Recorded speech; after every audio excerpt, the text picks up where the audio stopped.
that thing out of the way. Can clean it up. I'm gonna place some water on it and see what happens. Wait, what thing? The conveniently placed chair. We've been leaving the back doors all night, and Oh Jesus! Look at my hair. Shh! Don't look at my hair, please. Anyway, this is my dumbass boyfriend. hi. He's sitting here with me, and he's gonna shut up now.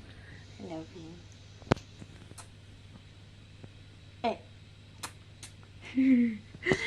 Anyway, hello. This is Ari. My pronouns are they, them. That's Luigi. His pronouns are he, him. Yeah. I am 18. The same as the body. Which feels unreal because I never thought we'd make it this far. Oh, still alive. Somehow. Anyway. Whew. I am the host, and I've decided to talk about when I first realized there were people living in my head, I guess.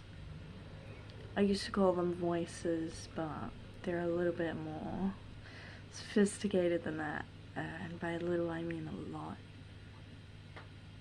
Usually your voices in your head don't have their own names. I mean, let's start there. Anyway, so when I first realized there were other people living in my head, I was about 3 or 4, and I heard their voices. Most of the time I could only hear their voices. I didn't necessarily see them in my mind's eye, which is why I used to tell people that I just heard voices. Anyway, I was laying on the floor, and it was like a warm, orange, fuzzy light, and I remember not being able to stand or really move. Like, I could move my legs and arms, but I couldn't move my head, like, up. I was just stuck on the floor. I don't know why. I might have been concussed, or just really dizzy, or, it might have been one of those times I was tied up. But, I will tell you that story another day. Not today. It doesn't matter. I couldn't move. I just remember hearing these two bickering, like they were having this fight about whether it was more important to listen to your emotions or to be logical. And I was just so annoyed. I was like, shut up. And they were like, oh, you can hear me? So, that's when I realized they were there. And they were really shocked, that I could hear them. I guess they'd been there for quite a while, and this is the first time I ever acknowledged them, and they thought they were just living there, and I would never find out about them. But I did, and yeah, I didn't know what to call them. They didn't have names originally, or they did, they just didn't know them yet. Later I found out that was Emily and Ariana. They're sisters, and they're my sisters now. I'm like the sibling, We used to be triplets, but they stopped aging a while ago. So they're both 16, and I am 18 now, so I guess I'm the oldest. I don't know, it's weird. It's weird. Everything about it is weird. But, you know, that's when I found out about them. I wrote all this down so I didn't lose track of where I was up to. Yeah.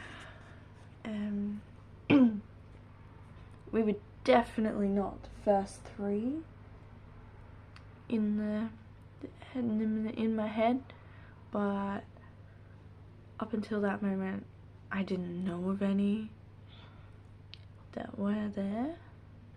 I thought I was alone. We definitely know for sure that Jeff was there before then. And our youngest little is definitely there before then. She has memories dating back to when we were 1 or 2.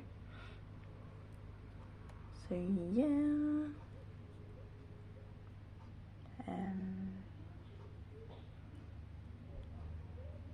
Yeah, Jeff is a persecutor. He's not the easiest person to get along with. A lot of people don't like him. I'm trying to understand him more so we can cooperate, but we're not like friends. You can't really be friends with someone who will sabotage your life at any moment. It doesn't work like that. But Emily and Ariana, they give their insight from what they're good at, and that really helps me get through life, because when they showed up I was just completely numb. I could not feel any emotions. I didn't think much. I was just terrified all the time. I don't know why. It was just like a switch went off and I wasn't me anymore, and I needed help. At first, being that numb, I guess it kind of helped because I did the basics to keep myself alive, but people around me were very volatile, and if I didn't act very specifically, it wasn't safe for me anymore to be numb and not react. I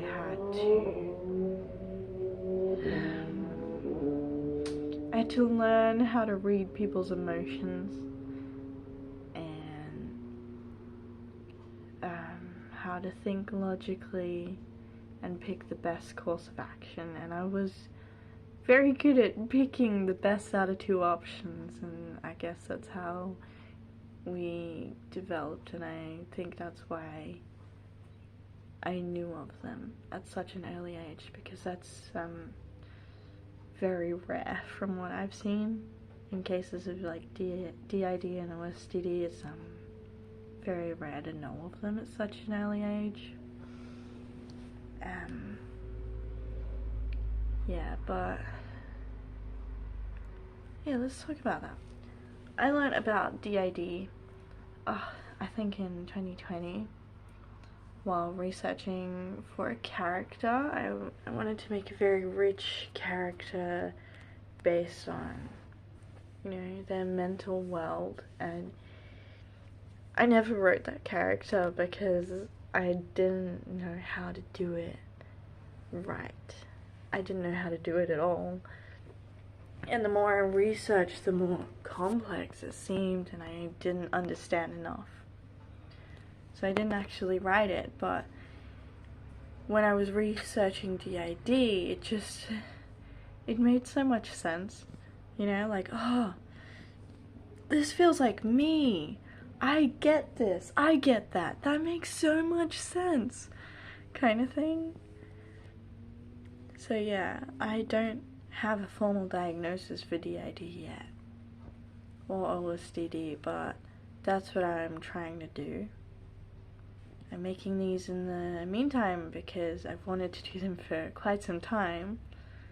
So have the others.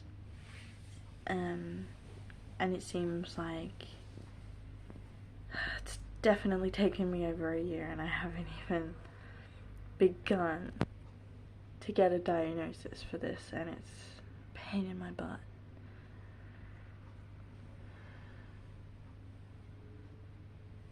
Yeah. Anyway.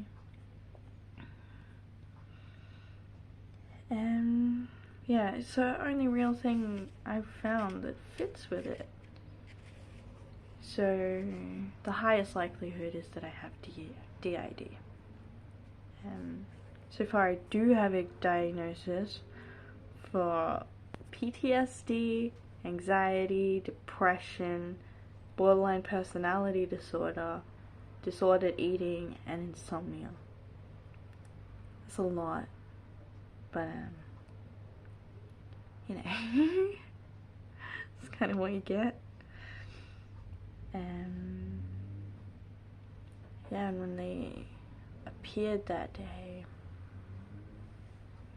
they weren't all helpful all the time. Sometimes having voices in your head bickering about whether to do this or whether to do that makes things difficult. Or like waking up in random places, having different ideas about faith and the clothes you wear or how you interact with people. It can be difficult, but for the most part I'd say they helped me stay alive and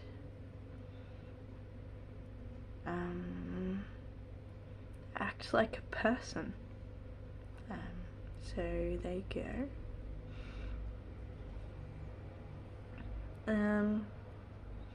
I think that's it for now. I don't want to make like hour-long videos because they're often really deep, you know, and I don't want to have a mental breakdown, to be honest with you. Also, I have a very short attention span, and I don't want other people to feel like I do, like, I want to watch this, but I can't keep watching it because I'm bored now, or like, you know, I feel too anxious and I need to switch to something else now, that sort of thing. So in order to tell my stories, I'm just gonna tell little ones that are kind of vague and not very polished, because that's how I do things. That's how I like it.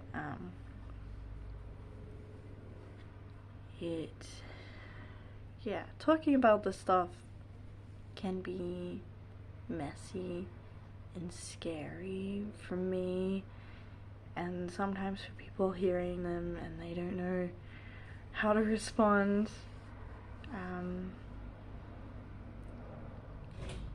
Yeah, a lot of the stuff I've been through is pretty dark,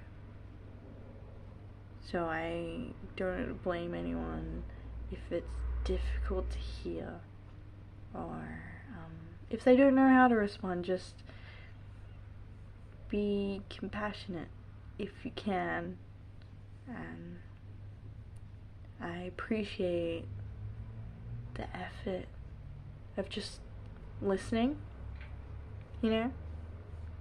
I don't want people to do anything but hear it, because otherwise it's just bottled up inside of me and I can't get it out. Anyway, thank you for listening. Goodbye.